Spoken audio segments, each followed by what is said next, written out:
इलाहाबाद में बीजेपी की राष्ट्रीय कार्यकारिणी के समापन भाषण में आज प्रधानमंत्री नरेंद्र मोदी भावुक हो गए। अपने समापन भाषण में सत्ता के मायने और जिम्मेदारियों का जिक्र करते हुए पीएम मोदी इतना भावुक हुए कि उनका गला रूंध गया। उन्होंने पानी पिया, 30 सेकंड ठहरे और फिर से बोलना शुरू किया। आइए हम आपको दिखाते हैं, बताते हैं किन बातों को वक्त नरेंद्र मोदी भावुक हुए। हम लोगों के लिए सत्ता सुख नहीं दायित्व हैं। हम दायित्व को पूरा करने के लिए अपना हर पल हर कण कण समर्पित हमें करना है। शिवाजी का जीवन उपभोग शून्य था, जवाबदारी ही सत्ता है।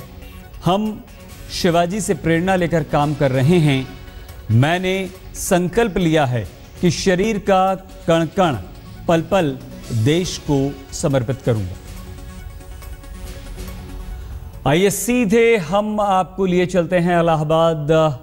बीजेपी राष्ट्रीय कार्यकारिणी में मौजूद है हमारी संवाददाता रीमा पराशर।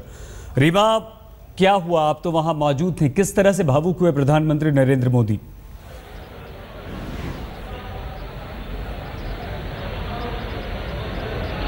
देखिए सईद, मौका बिल्कुल ऐसा था जब प्रधानमंत्री की तरफ सब लोग देख रहे थे। कार्यकारिणी को प्रधानमंत्री संबोधित कर रहे थे, समापन भाषण था, तो लगातार वो अपने विदेश दौरों की भी बात कर रहे थे और उसमें वो बता रहे थे कि किस तरह से सफल दौरे हुए हैं और ताकत नहीं दिखाने की वो बात बार बार कह रहे थे कि हमें जो सत्ता मिली है 2 साल में, जो हमने करके दिखाया और जनता की उम्मीदों को लेकर, वो हम अपनी ताकत नहीं दिखा रहे बल्कि हम अपनी जवाबदेही जनता के प्रति दिखा रहे हैं। जब सत्ता सुख की उन्होंने बात कही, जिस तरह से आपने भी अभी लगातार बताए उसके पॉइंट्स जो नरेंद्र मोदी जी ने कहा, तो मोदी सीधे तौर पर ये बताने की कोशिश कर रहे थे कि आरोप लगातार जो भी लग रहे हों, लेकिन बीजेपी और सरकार की जिम्मेवारी यही है कि वो जनता की उम्मीदों पर खरी उतरे। और इसी को बताते ही उन्होंने अपनी जो तुलना है वो शिवाजी से की और कहा कि शिवाजी का जैसा जीवन बलिदान से प्रेरित था और उन्होंने बलिदान दिया अपने जीवन को लेकर, वैसा ही जीवन नरेंद्र मोदी का भी है। और ये कहते कहते उनका गला रुंध गया। सभी लोग, जितने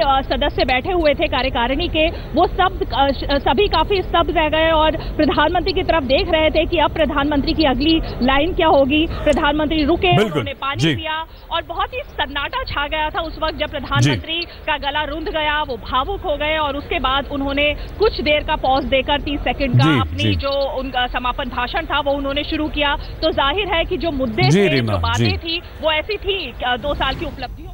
बहुत धन्यवाद रीमा, देखते रहिए आज तक।